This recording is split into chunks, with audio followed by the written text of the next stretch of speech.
So at the end of the battlefield, it looks like this. GB in second, Australia in third, Netherlands in first. And you think, great, if you only knew what happened before. The interesting thing is that the Olympic champions also put down a staggering world best time and caught a crap over the first 500. Unbelievable. This is where it happens. And you'll think, okay, catching crap is absolutely normal.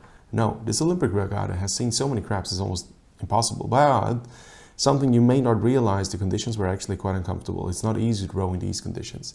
And the interesting thing is that it also happens to later Olympic champions, such as the Dutch.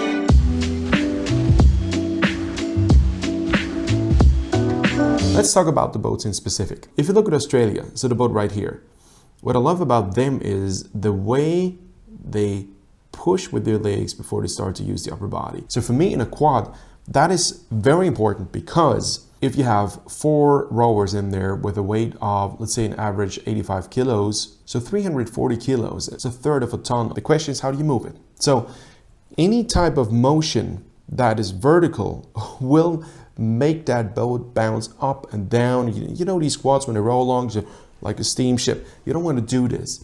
So a lot of teams revert to say, okay, let's just not use the upper body at all. So you see them row at the finish, straight upper body, almost no forward lean, straight upper body. They miss out on the greatest speed bringer in rowing, which is the upper body. This is like the turbo. I mean, a couple decades ago, rowing boats did not have sliding seats, and they were still not that slow.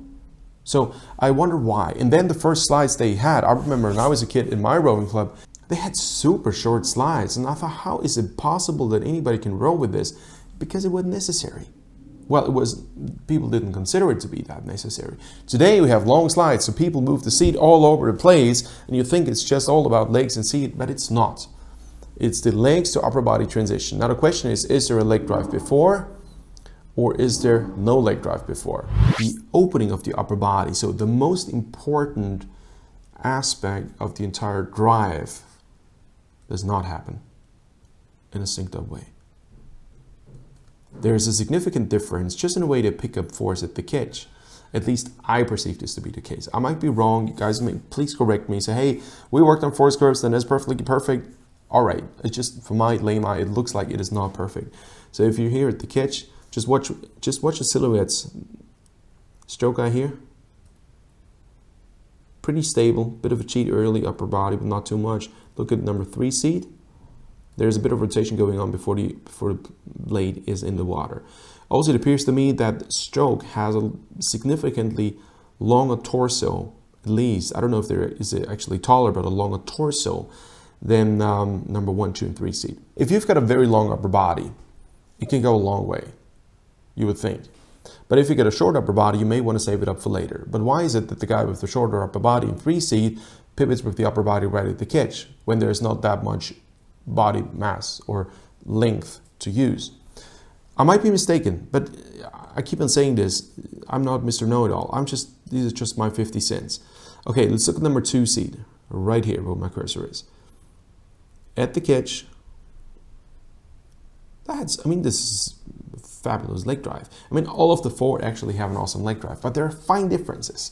And in an Olympic final where we know that the winner is going to pull off a new world best time, although they caught a crap over the first 500, you have to use every bit of advantage you can possibly hold on to. And syncing up the body masses is key.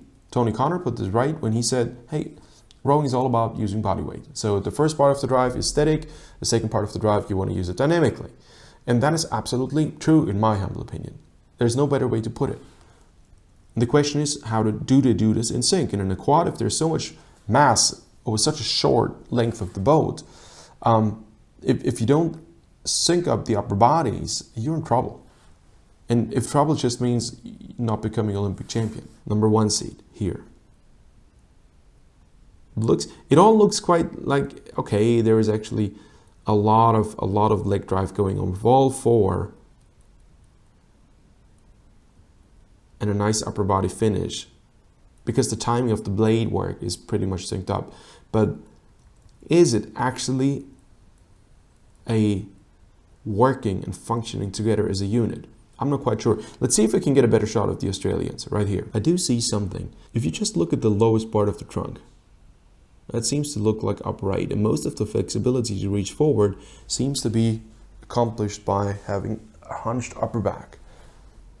I don't see this with number 1, 2, and 3. It just looks different to me. There seems to be a more of a pelvic rotation with 3 seat. 1 seat seems to be a bit like the catch, the stroke guy. So bow and stroke seem to be quite similar. Trying to get the length of a hunched upper body, upper section of the torso.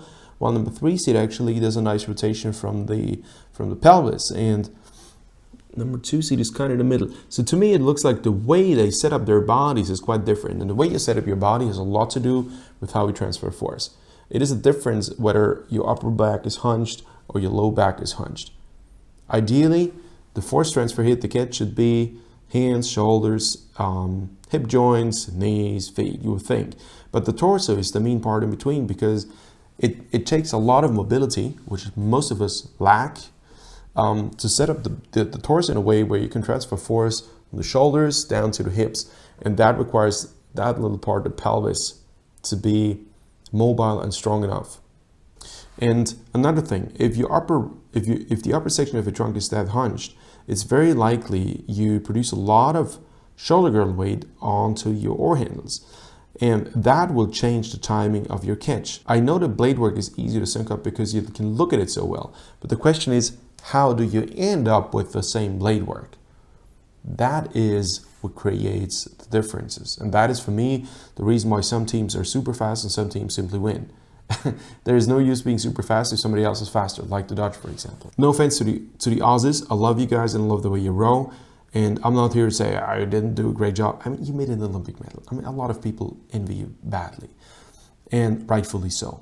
But again, I'm here to sit down, talk about the fine-tuned differences that I perceive to see. When I coach people, this is what I look at. So you have a quad, and you just see them pass by rowing. Does it look like they move with one body weight or not? And to me, it doesn't. Just looking at 2 seat, somehow there seems to be a difference in the picture. And I think it has a lot to do with how you set up the trunk as a whole. So a hunched upper section of the trunk will make you row during the drive differently, because it requires different muscles than actually engaging lat and triceps at the catch and engaging the main core right from the start. A hunched upper body may enable you to engage the lat, but you need significantly more shoulders and shoulder blade muscles around the shoulder blade than being open, chest out, rib cage out, and engaging triceps and lat. That is a different way of rowing. And it may look similar, and when you row, you may actually have the perception of it's all the same. I mean, blades move in and out at the same time. It's all accomplished. No. If you look at force curves, there are differences. There may not be that many differences when you row low steady state. But low steady state is not the pace you seek to have in an Olympic final 2K. And that's the critical thing. You can fake a lot of curves, and you can be a force curve rower par excellence in French, but it won't get you anywhere when you become tired. And when you have to spend the last bit of your resources to make the extra couple centimeters to make gold or silver or bronze or getting fourth or qualify. And this is where I think the structure of how you set up your body comes into play.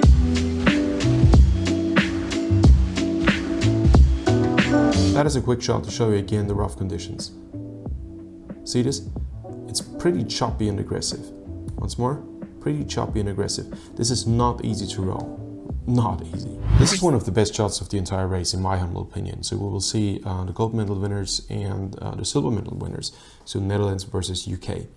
And the way they row is very similar and at the same time very much different.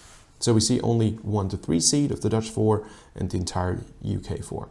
Let's look at the GB 4 for a start. At the catch, most of the shoulders are very relaxed. The structure of the upper torsos is actually, or the way, the posture of the upper torsos is very much the same. It's very much identical. In a couple of videos ago, when I talked about the mains aid, I said, whenever you look at GB, they manage to sync up their crews better than anybody else. The overall efficiency is something you can argue with and say, okay, I don't think that's the way you row that style is effective. You could have a different style, okay. But the way they sync everybody up is perfection. I think as a nation, they do this better than everybody else. I have never seen anything like this. So the handwriting of GB rowing, with all their political issues they have right now, or had, I don't know if it's already solved, synchronicity and appearance is flawless. It's that simple. You can always look at GB and say, okay, that's how you row. What is rowing? GB, look at them. And this is something you can get a phenomenally high standard when you just sync these parts up. It may not always be sufficient to make it to the very top, because then crews come along like the Dutch, or in the mains for the Australians, where they simply are able to get the last bit out of these 4 people in partially weird styles, but it's so effective for their individual bodies.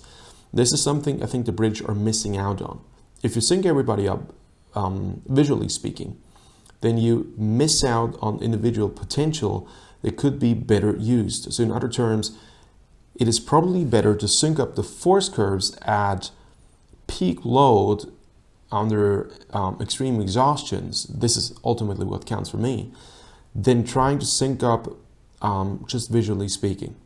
Although it gets you to a very, very, very high level if you pair this with a superior physiology, what almost everybody in the British team has. And these 4 lads certainly do. Look at the styles. I'm just looking at the point of time when the upper bodies rotate, what the shoulders do. Do they tighten up? No, stay low? Is there early rotation? When is the rotation? How do the blades get into the water? This is something I'm very keen on seeing. So now the blades are in the air. Do we see any upper body rotation? Stroke guy? No, almost nothing. So that is in an Olympic final in these choppy conditions, with the pressure they feel to make a medal, because this was not UK's best Olympic Games. That is phenomenal. Let's look at number 2 seed. Same thing, a bit of rotation now that the blade is in the water. Okay, not a super clean, but still a phenomenally high level. 2 seed. Blade in the water, oh, that is almost picture perfect. See this? That little snippet here is the blade. That is the shoulder, trunk. Wow. Olympic final, mid-race, pressure, exhaustion, excitement, and you still roll like this. Chapeau. That is brilliant. That guy. A bit of arm bend. So, you bend your arms to get the blades into the water. Interesting. But you nicely connect with the rest of the trunk. Works well. Works very well. And interesting, that finish where the upper body approaches the hands again. So as a whole, they are able to stabilize the blades vertically in the water. They don't go much deeper. Number 3 seat may be a bit off, but I'm complaining on the highest level possible here. But the way the upper bodies are used are almost identical, but 3 seat goes a bit early. So if you have to judge on force curves, and let's see the physiology is at least comparable, and anthropometics are at least comparable, I would say that there is a different force curve between 1, 2, and 3, that's 1 pack, and now between 1, 2, and 4, that's 1 pack, and number 3 seed. At least that's my impression. Now, you would think that number 3 seed has an earlier pickup of force. It's a later pickup of force. The reason is that when your blade goes deeper into the water, there's no horizontal connection, or it's a bit later than that. I mean, we're talking about fractions here, but that's the highest level rowing has to offer in a quad. The other guys are able to stabilize their blade a bit earlier, so I reckon number 1, 2, and 4 have an earlier pickup of force, but now he's looking for resistance. And I'm not quite sure, but I think number 3 seed had a tough time finding resistance, the same amount of resistance on the blade as the others, simply because there was that upward rotation. And I think now he compensates, he wants that resistance, and now he pivots with the upper body in order to get a overall body contraction. So whoop, trying to get more energy onto the blade, And that results in an earlier peak of force, while 1, 2, and 4 have a more flat, a curve that is flatter than the number 3 seed's curve.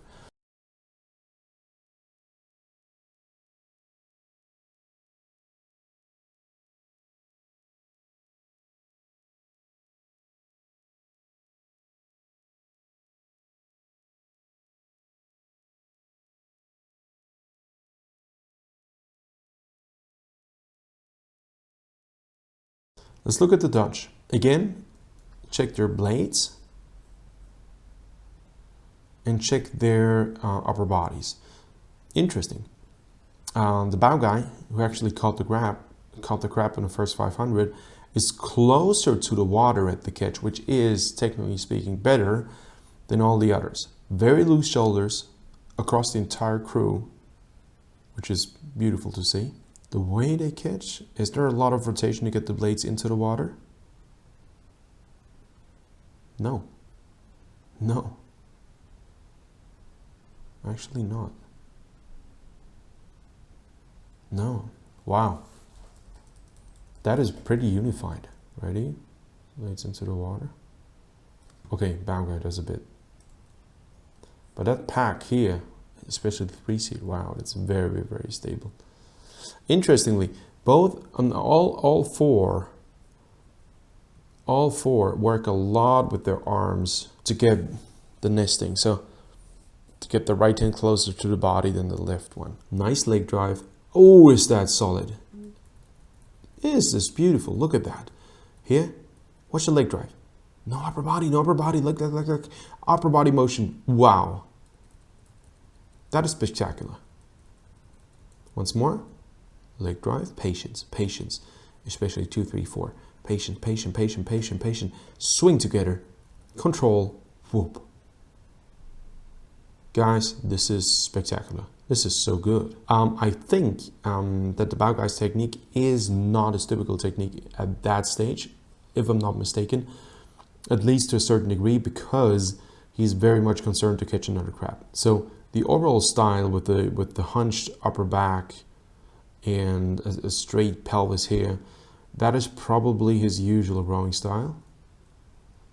But getting the blades into the water, being a bit cautious with the beautiful leg drive, trying to stabilize the upper body, that is beyond the ordinary. And this is what it looks like. This is what makes the Dutch send their boat so well. That unified upper body swing at the finish. That is that send everybody's talking about. But the send is nothing you can enforce. The send is something that happens during the drive when the leg drive to upper body rotation is synced up body masses. And what the Dutch do better than anybody else is they are able not to swing back too much. They catch it. So you got to catch the finish. It sounds a little odd, but it's exactly how it works. If you lean back too much, the boat's going to bounce. So they do lean back, but just as much as is efficient for them. I think that this is probably the best quad that I've ever seen. And no wonder even rough conditions like these and the crab of the first 500 did not stop them from pulling a new world best time. And we have to pay a lot of respect to be able to pull this off in conditions like these, under a pressure situation like these. My greatest respect. I'm very, very, very, I feel blessed that I'm able to see this and comment on it. 1500, this is where the Dutch are in the lead over GB. GB is going to hang on to it. And Italy, I think they caught another crab. Yeah, look at the Dutch row here. That is exactly that drive up. I know there's a bit of a discrepancy here in the seat motion. Here, number 2 seat to 3 seat. It looks like number 2 seat uses the seat a bit earlier. But again, that's interesting. I tried this out on a biro. If you actually shoot the slide, it generates a flatter force curve and a more effective force curve than rotating the upper body too early. So it's the better of the two evils. But again, playing in the highest level possible. To me, I think the best quad that I've seen so far. That there is a visual difference between GB, the Netherlands, and Australia. See this bend of oars? Just around perpendicular. So when you can accelerate the boat the best, that is what makes all the difference. Yeah, a well-deserved win. That must be such a relieving feeling for you. I mean, catching a crab and then becoming Olympic champion. Why all that excitement? It's Olympic final. All right, thank you. Ladies and gents, I hope it was worth your time. I perceived that it certainly was worth my time. And with that, I want to conclude that video analysis. If you want to work with me, go to rmtraining.com, join one of the rowing and training programs, also with live online coaching on water and indoors. And if you haven't already done so, join the August rowing camp in Budapest. It's going to be fun. We're going to work a lot on technique and race capacity. And share and subscribe. Helps me to grow the channel. The more subscribers, the more time I can spend on videos. Thank you so much for watching. Looking forward to see you all in the next video. Bye-bye.